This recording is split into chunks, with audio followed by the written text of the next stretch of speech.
ಬೆಂಗಳೂರಿನಲ್ಲಿ ನರ್ಸ್ ಒಬ್ಬರ ಮರ್ಡರ್ ಆಗಿದೆ.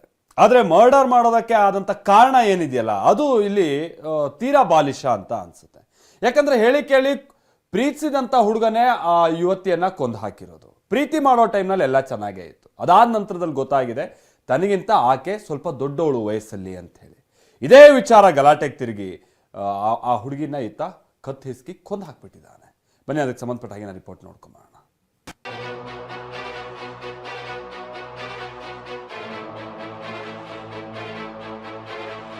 ಅವನಿಗಿನ್ನು 26 ವರ್ಷ ವಯಸ್ಸು. ಅವಳು 39ರ ಸ್ಟಾಫ್ ನರ್ಸ್. ಒಬ್ಬರಿಗೊಬ್ಬರು ಗಾಢ ಪ್ರೀತಿಯಲ್ಲಿದ್ದವರು. ಆದರೆ ಈ ಪ್ರೀತಿಯ ನಡುವೆ ಹುಡುಗಂಗೆ ಬೇರೆ ಹುಡುಗಿ ಜೊತೆ ಎಂಗೇಜ್ಮೆಂಟ್ ಆಗಿದೆ. ವಿಷಯ ಗೊತ್ತಾದ ಪ್ರಿಯತಮೆ ತಕರಾರು ತೆಗೆದ್ರೆ ಪ್ರಿಯಕರ ಅವಳ ಜೀವವನ್ನೇ ತೆಗೆದಿದ್ದಾನೆ.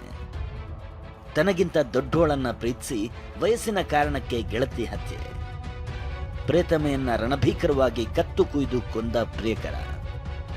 ಪ್ರಿಯ ವೀಕ್ಷಕರೇ, ಈ ಬೀಭತ್ಸಕರ ಘಟನೆ ನಡೆದಿರೋದು ಬೆಂಗಳೂರಿನ ಕುಮಾರಸ್ವಾಮಿ ಲೇಔಟ್ನಲ್ಲಿ. ಜಯದೇವ ಆಸ್ಪತ್ರೆಯಲ್ಲಿ ಸುಧಾಕರ ಹಾಗೂ ಮಮತಾ ಸ್ಟಾಫ್ ನರ್ಸ್ಗಳಾಗಿದ್ದವರು. ಸುಧಾಕರ ಮಮತಾಳ ವಯಸ್ಸಿನ ಅರಿವಿಲ್ಲದೆ ಅವಳನ್ನ ಪ್ರೀತಿಸೋಕೆ ಶುರು ಮಾಡಿದ್ದ. ಇಬ್ರು ಕೈ ಹಿಡ್ಕೊಂಡು ಓಡಾಡಿದ್ರು. ಆದ್ರೆ ಮಮತಾ ತನಗಿಂತ 13 ವರ್ಷ ದೊಡ್ಡೋಳು ಅಂತ ಗೊತ್ತಾದಾಗ ಸುಧಾಕರ ಹಿಂದೇಟು ಹಾಕಿದ್ದ. 39 ವರ್ಷದ ಮಮತಾಗೆ ಸುಧಾಕರನಿಗೆ ಬೇರೆ ಹುಡುಗಿ ಜೊತೆ ನಿಶ್ಚಿತಾರ್ಥವಾಗಿದೆ ಅನ್ನೋದು ಗೊತ್ತಾಗಿದೆ. ಕೆರಳಿದ ಮಮತಾ ನನ್ನನ್ನೇ ಮದುವೆ ಆಗ್ಬೇಕು ಅಂತ ಪಟ್ಟು ಹಿಡಿದಿದ್ದಾಳೆ.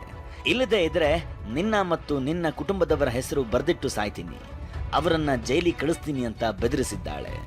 ಹೆದರಿ ಹೋದ ಸುಧಾಕರ ಡಿಸೆಂಬರ್ 24ರಂದು ಮಮತಾಳ ಮನೆಯಲ್ಲೇ ಆಕೆಯ ಕತ್ತು ಕುಯ್ದು ಕೊಲೆಗೈದಿದ್ದಾನೆ.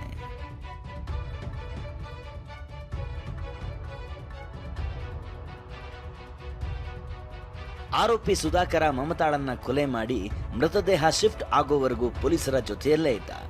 ಆದರೆ ಪೊಲೀಸರಿಗೆ ಮಮತಾಳ ಮೊಬೈಲ್ ಸಿಡಿಆರ್ ಪರಿಶೀಲಿಸಿದಾಗ ವಿಚಾರ ಬಯಲಾಗಿದೆ. ಸದ್ಯ ಕುಮಾರಸ್ವಾಮಿ ಲೇಔಟ್ ಪೊಲೀಸರು ಸುಧಾಕರ್ನನ್ನ ಬಂಧಿಸಿದ್ದಾರೆ. Bureau report, TV9.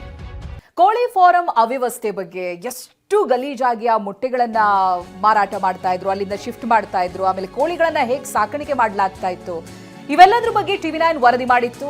TV9 ವರದಿಯ ಬಿಗ್ ಇಂಪ್ಯಾಕ್ಟ್ ಆಗಿದೆ. ಕೋಳಿ ಫಾರಂ ಅವ್ಯವಸ್ಥೆ ಬಗ್ಗೆ ವರದಿ ಕೇಳಿದ್ದಾರೆ ಗದಗ ಎಸಿ. ಕಠಿಣ ಕ್ರಮಕ್ಕೂ ಕೂಡ ಸೂಚಿಸಿದ್ದಾರೆ.